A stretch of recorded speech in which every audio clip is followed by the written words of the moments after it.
দুনিয়ার মধ্যে বর্তমান সিচুয়েশনে কখনো চিন্তা করেছেন আলুর কেজি 80 টাকা? হ্যাঁ, কথা বলেন না কেন? এগুলা কি ফাজলামি না? এটা তো একটা ফাজলামি, জাতির সঙ্গে একটা ধোঁকা। আমি আরে ভাই, আলুর কেজি যদি 80 টাকা হয়, আপনারা সকলেই কেমন আছেন? আলহামদুলিল্লাহ তাআলা আলা কুল্লি হাল। আল্লাহ পাক রব্বুল আলামিনের বরকতের ইহসান মেহেরবানি যে আল্লাহ সুবহানাহু তাআলা পূর্বের জুমার ন্যায় এই জুমায় উপস্থিত করেছেন, আমরা উপস্থিত হতে পেরেছি, এই জন্য আবার একবার শুকরিয়া আদায় করি আলহামদুলিল্লাহ। প্রিয় ভাই, জুমার দিন দোয়া কবুলের দিন, মানুষ পেরেশান, মানুষ চিন্তায় চিন্তিত, কিভাবে সংসার চলবে, কি করে খাবো, বৃদ্ধ বয়সে কি করবো, কেমনে চলবো, বলেন ঠিক কিনা? যারা নিম্ন আয়ের মানুষ, দিন আনে দিন খায়, তাদের উপরে যে কি ঝড়টা চলছে আর কি ঝড়টা না যাচ্ছে, যারা না সংসার চালায় তারা না জানে, কিন্তু যারা সংসার চালায় না তারা বুঝবে না, ঠিক কিনা?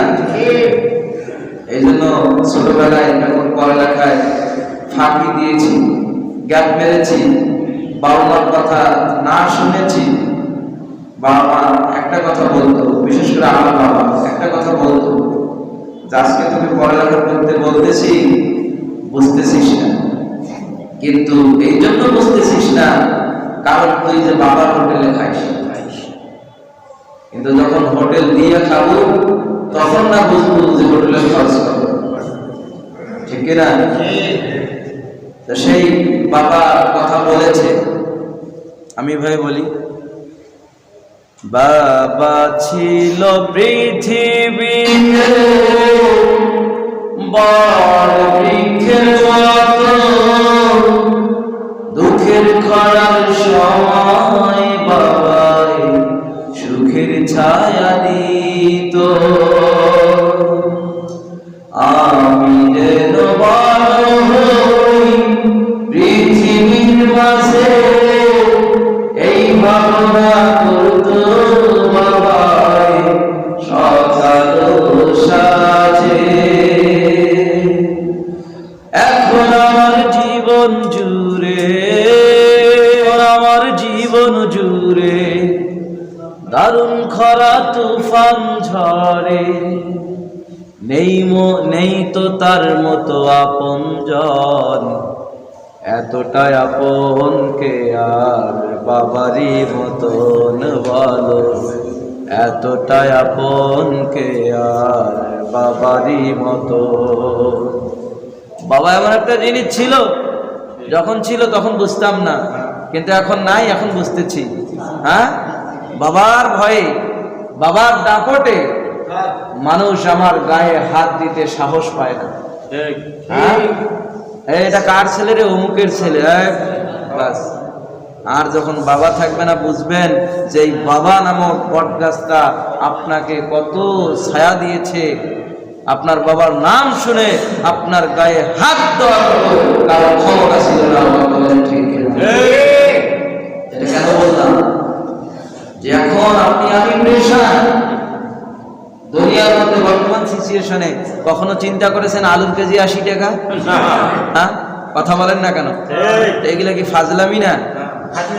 এটা তো একটা ফাজলামি, জাতির সঙ্গে একটা ধোঁকা। আমি আরে ভাই, আলুর কেজি যদি 80 টাকা হয়, অন্যান্য সবজির কেজি যদি 100 টাকা হয়, 500 টাকা প্রতিদিন যে কাজ হবে এমনটিও তো নয়।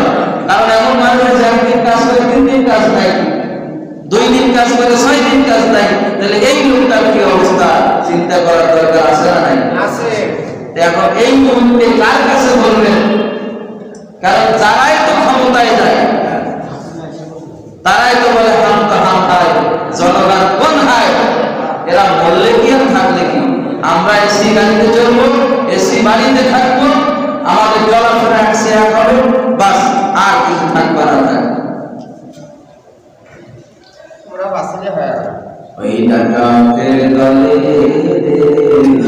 হইছে শাসনে, দেশের জনগণ তোদের নাই কি রে সরব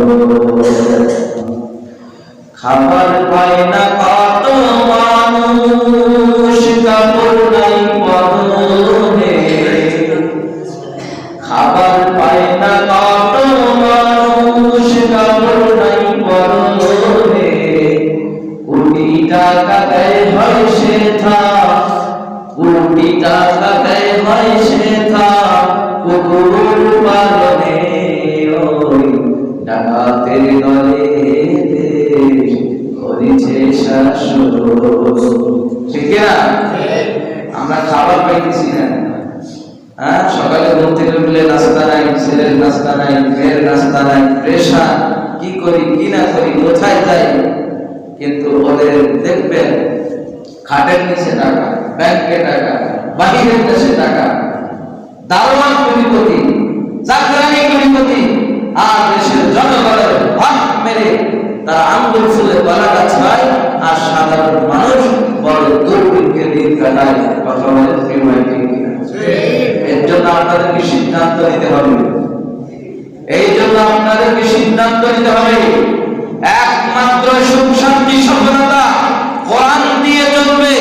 কোরআন দিয়ে দেশ চললে বলে সুখ শান্তি সফলতা আসবে। ঠিক কিনা?